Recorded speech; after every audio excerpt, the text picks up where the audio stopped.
안녕하세요. 저는 올해 71살인 할아버지입니다. 얼마 전 저에게 아주 기막힌 일이 생겨서 이렇게 글을 남겨요. 로또 1등 당첨된 것보다 더욱 기적 같은 일이고, 어떻게 이런 일이 생길 수 있는지 지금 생각해도 정말 눈물이 차오르네요. 저는 택시기사 일을 하고 있습니다. 직장을 다니다가 정년 퇴직을 하고 아내를 위해서 택시기사를 하며 돈을 벌고 있죠. 사실 저와 아내의 과거는 아픈 추억이 있어요. 한 40년 전이었죠. 저희 동네는 워낙 시골이라 사는 사람도 많이 없었고 버스도 하루에 3대밖에 안 다니는 그런 곳이었어요.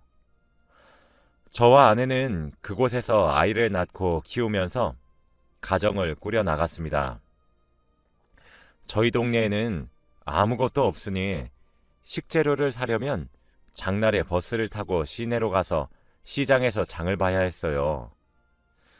아이가 어렸을 때에는 갓난아기를 데리고 나가기도 힘들어서 저 혼자 가서 물건을 사온다든지 했는데, 아이가 5살이 되었을 때 아이에게 시장 구경도 시켜주고 싶고 아내도 오랜만에 시장에 가고 싶다고 하길래 데리고 나갔습니다.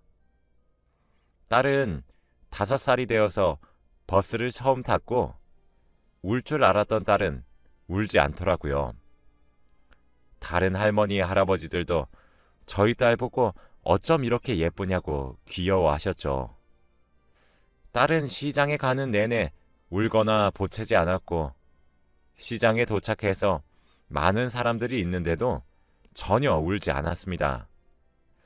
딸은 기분이 좋아 보였고 아장아장 걷는데 그렇게 귀여울 수가 없었죠.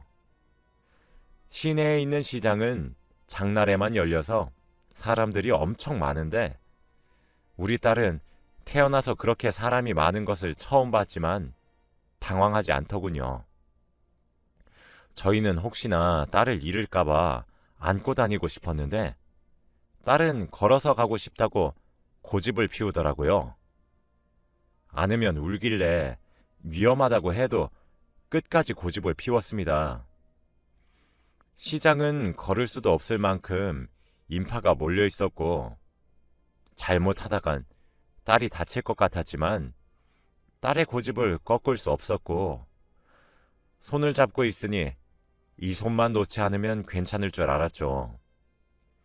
그래서 딸은 양손을 저와 아내의 손에 하나씩 잡았고 같이 걸으면서 장을 봤습니다. 아내는 딸을 본다고 매일 집에만 있었는데 오랜만에 바깥 구경을 해서 기분이 좋아 보였고, 저도 매일 혼자 오던 시장을 딸과 아내와 오니까 너무 기쁘더라고요. 딸이 먹고 싶다고 하는 건 다 사주고 딸이 갖고 싶다고 하는 것도 다 사주었어요. 그리고 시장에서 살 걸 다 사고 집으로 가기 위해 시장 출구 쪽으로 가는데 사람이 엄청 많은 겁니다. 정말 발 디딜 틈도 없었고 사람들이 가는 대로 이끌려갈 정도로 사람이 가득했어요. 그래서 얼른 나가고 싶었는데 갑자기 딸이 길거리에 파는 호떡을 사달라고 하더군요. 사람이 너무 많아서 그 호떡을 사려면 멈춰서 사야 하는데 그러기에는 뒤에도 사람이 가득했어서 다칠까봐 무서웠어요. 그런데 딸은 호떡을 사달라고 칭얼댔고 결국 사기 위해서 호떡 가게 앞에 멈춰 섰습니다. 아내는 왜 사주냐면서 저를 혼냈는데 아빠가 딸의 부탁을 거절할 수 있겠습니까? 아내는 먼저 나가 있겠다고 화를 내면서 시장 출구 쪽으로 나갔고 저는 멈춰서 가게 주인분께 호떡 하나만 맛있게 구워달라고 했죠. 그렇게 호떡이 나오고 돈을 주기 위해 주머니에서 지갑을 꺼내려면 딸의 손을 놓아야 했습니다. 딸의 손을 잡고 있던 손을 놓고 지갑에서 돈을 꺼내서 드린 후 다시 딸의 손을 잡으려고 왼쪽을 봤는데 1초 전까지만 해도 있던 딸이 없는 겁니다. 저는 너무 놀라서 바다야, 바다야라고 불렀지만 딸은 대답이 없었고 사람이 너무 많아서 찾으러 다니기도 힘들었죠. 호떡을 든 채로 딸을 사방팔방으로 찾아다녔는데 딸은 보이지 않았고 시장분들께 혹시 우리 딸 봤냐고 물어보아도 다들 모른다고 하셨어요. 제 생각으로는 딸은 많은 사람들에게 치여서 사라진 것 같았습니다. 아내는 저와 딸이 계속 기다려도 오지 않으니 화가 났지만 사람이 너무 많아서 다시 시장으로 들어가기에는 무리가 있었고 저희는 휴대폰도 없으니 마냥 기다릴 수밖에 없었어요. 그렇게 거의 해가 져갈 때까지 저는 딸을 찾아다녔지만 찾을 수 없었고 그때는 시장도 점점 정리해가는 분위기라 사람도 별로 없었어요. 아내는 몇 시간 동안 기다리다가 제가 오지 않으니 다시 시장으로 들어와서 왜 안 왔냐고 소리를 질러댔고 저는 거의 울 듯한 표정으로 바다가 없어 라고 말을 했죠. 아내는 저의 말을 듣고 갑자기 화를 내던 표정은 사라지고 무서움으로 가득한 얼굴을 하고는 시장 한가운데에서 주저앉았습니다. 저는 아내에게 미안하다고 했고 어떻게 된 일인지 설명했어요. 아내는 너무 많이 놀란 것 같았고 저는 우선 경찰서에 가자고 했습니다. 경찰서는 다행히 시장 근처에 있어서 바다가 없어졌다고 실종신고를 하고 막차가 끊길 시간이라 경찰관분이 저희 집까지 데려다 주셨어요. 저희는 몇 시간 동안 바다가 저희 눈에 없으니 너무 두려웠고 혹시나 잘못되었을까봐 겁이 나더라고요. 그리고 무엇보다 제가 지갑을 꺼내기 위해 바다를 잡고 있던 손을 놓은 게 너무 후회되었습니다. 저와 아내는 집 가는 내내 아무 말도 나누지 않았고 서로의 생각에 잠겨서 바다 걱정을 하고 있었지요. 경찰관분들은 바다를 찾으면 연락을 드린다고 했고 저희는 집에서 마냥 기다리는 일밖에 할 수 있는 게 없었어요. 지금 바다가 밖에서 무슨 짓을 당하고 있는지 춥고 어두운 곳에서 저와 아내를 기다리고 있을 텐데 저희는 따뜻한 집 안에서 있는 게 너무 죄책감이 들더라고요. 그리고 차라리 아내가 저한테 화를 내주었으면 좋겠는데 너무 조용하니까 훨씬 더 미안하고 속상했습니다. 화라도 내면서 제 탓을 하면서 아내의 마음이 조금은 괜찮아졌으면 좋겠지만 그게 아니니까 어찌할 바를 모르겠더라고요. 그래도 처음에는 작은 동네고 시내니까 바다를 금방 찾을 수 있을 것 같았기에 며칠은 마냥 기다렸습니다. 그런데 경찰관에게 전화를 하루에 서너 통씩 걸고 바다를 찾으러 시장에도 매일 갔지만 바다를 찾을 수 없었어요. 그걸 일주일 정도 하니까 사람이 미치더라고요. 저는 우선 바다를 찾는 전단지를 만들어서 장날에 시장 사람들에게 돌렸고 동네를 하루 종일 돌아다니면서 바다를 찾았습니다. 그리고 길거리에 바다랑 닮은 아이를 보면 바다인 것 같았죠. 저와 아내는 온 머릿속에 바다밖에 없었습니다. 그런데 저희 딸은 아무리 찾아도 소식이 없었고 어디서 도대체 뭘 하고 있는지 궁금해 미칠 것 같더라고요. 바다를 찾는 일이 몇 달이 되고 흘러 몇 년이 지나고 말았습니다. 바다는 외동딸이라 바다 하나만 바라보고 살아왔던 저희에게 바다의 실종은 정말 청천벽력이었고 아이를 다시 낳을 생각도 할 수 없었죠. 아이를 낳을 여유도 없었고 아이가 생기면 그 아이에게 헌신할 자신이 없었거든요. 그리고 무엇보다도 아이를 잃어버린 내가 과연 부모 자격이 있는 건가 싶기도 했고요. 그렇게 저희는 나이가 들어서도 아이 없이 저와 아내 단 둘이서 살았습니다. 바다가 실종되니까 삶의 낙이 없어진 기분이었고 좀처럼 일상생활에 집중할 수가 없더라고요. 저는 평범한 회사를 다니고 있었는데 업무에 집중이 되지도 않았고 뭐만 하면 다 바다와 연관지어서 생각을 했죠. 출근을 하던 버스를 타면 바다가 버스 탈 때 안 울었는데 이러던지 회사에서 점심밥을 먹어서도 이 반찬 바다가 좋아하는데 이러던지요. 제가 업무에 집중도 잘 못하고 예전에 제 모습이 아니니까 회사 사람들이 이러지도 저러지도 못했습니다. 일을 못하는 건 혼내야 하지만 아이가 실종돼서 말을 못하겠다고 하더라고요.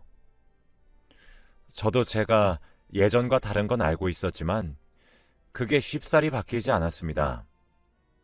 정말 힘들고 우울하고 하루하루 살아가는 게 절망적이었던 시기라 일에 집중할 수가 없었죠.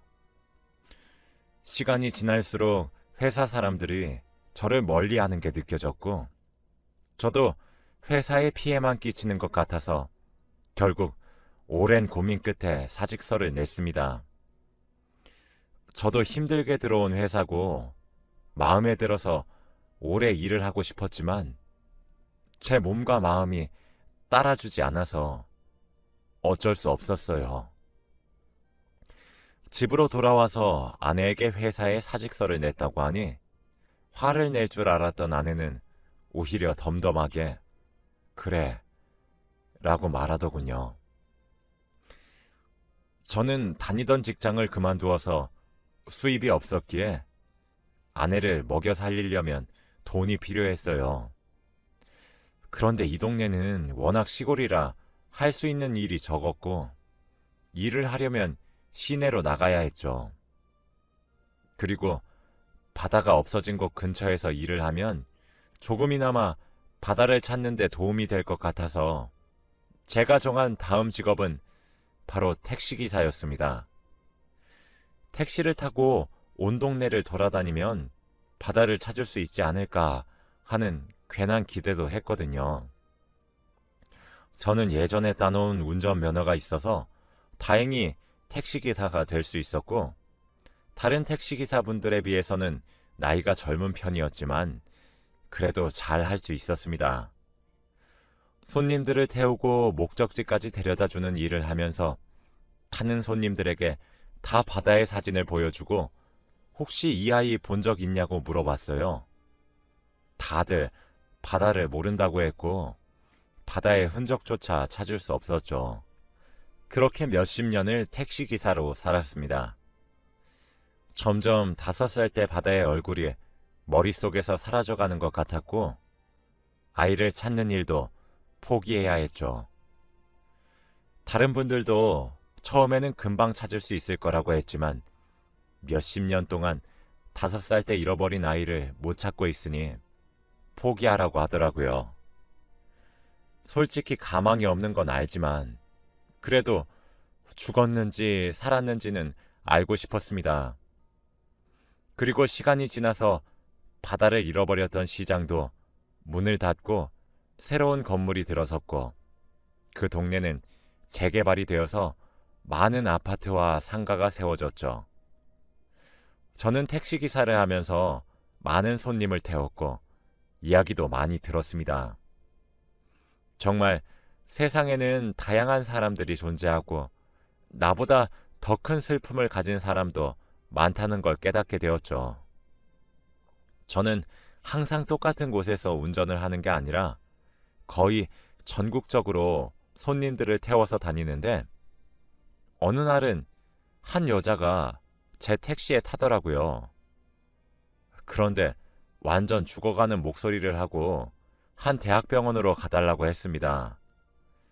눈 밑에는 다크서클이 내려가 있었고 몸은 너무 말랐더라고요.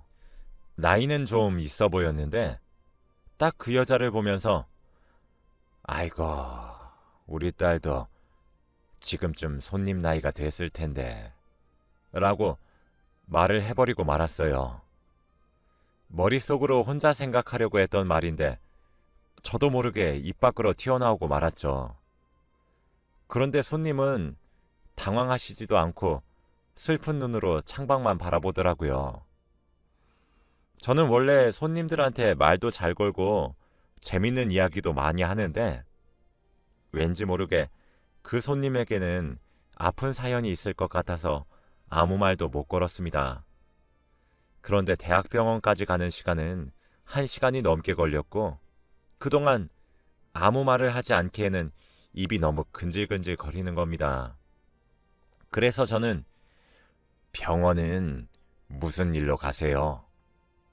어디 많이 아프세요? 라고 말을 겨우 꺼냈어요. 그런데 그 여자의 말은 충격적이었습니다. 제가 간경화래요. 그 여자의 안색이 좋지 않아 보이는 게 바로 간경화 때문이라고 했습니다. 간경화? 그거 가족들이 간이식 해주면 되는 거 아니에요? 그렇긴 한데 가족이 없어요. 이 여자에게는 왜 이렇게 불쌍한 일밖에 없는 걸까요? 아픈 것으로도 모자라 옆에서 치료해줄 가족까지 없다고 했습니다. 그래서 묵묵하게 죽는 날을 기다리는 게 이 여자가 할 일이라고 했죠. 전 혼자서 에휴, 딱한 것 하면서 마음 아파하고 있었습니다. 아저씨도 아까 말씀하시는 거 보니까 딸이 없으세요? 네. 몇십 년 전에 잃어버렸어요. 저는 그 여자와 만난 지 30분도 안 되었지만 속에 있는 모든 모습을 다 보여주었습니다. 제가 어디 가서 아이를 잃어버린 일을 절대 말하지 않는데 왠지 모르게 그 여자는 편안했고 안정이더라고요. 계속 이야기를 하면서 그 여자에 대해 들어보니 인생이 너무 딱했습니다. 그 여자가 부모님이 없는 이유가 어렸을 때 아빠가 자기를 버렸다고 했고 찾으러 올 줄 알았는데 못 찾았다고 했거든요. 그렇게 다른 집 딸로 입양되었고 친부모가 아니니까 간이식을 안 해준다고 했대요. 그래서 집도 나왔고 혼자 방황을 하면서 친부모를 찾아볼까도 했지만 자기를 버린 부모들인데 자신을 반갑게 받아주지 않을 것 같아서 아무데도 가지 못하고 혼자서 죽는 날만을 기다리고 있다고 했습니다. 벌써부터 어린 친구에게 이런 시련과 고난이 있는 걸 보니까 제가 다 슬프더라고요. 그날따라 딸이 너무 생각이 나면서 그 여자를 위해서 내가 해줄 수 있는 건 없는지 생각을 했습니다. 그때 마침 병원에 도착했고 그 여자가 돈을 건네는데 저 돈 받지 않을게요. 천천히 병원 갔다가 오세요. 제가 여기서 기다리고 있을게요. 라고 했습니다. 솔직히 먼 거리를 오긴 했지만 그 여자한테서는 돈을 받으면 안 되겠더라고요.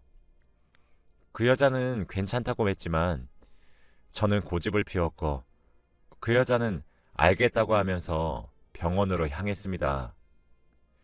약 1시간 뒤에 병원에서 나오는 그 여자를 다시 보았고 저는 다시 택시를 태워서 집으로 보내주었죠. 근데 집으로 가는 길에 아주 충격적인 걸 봤습니다. 바로 그 여자의 이름이었어요. 그 여자는 병원에서 받은 검진 결과 종이를 저에게 보여주면서 아저씨, 저 어떡해요?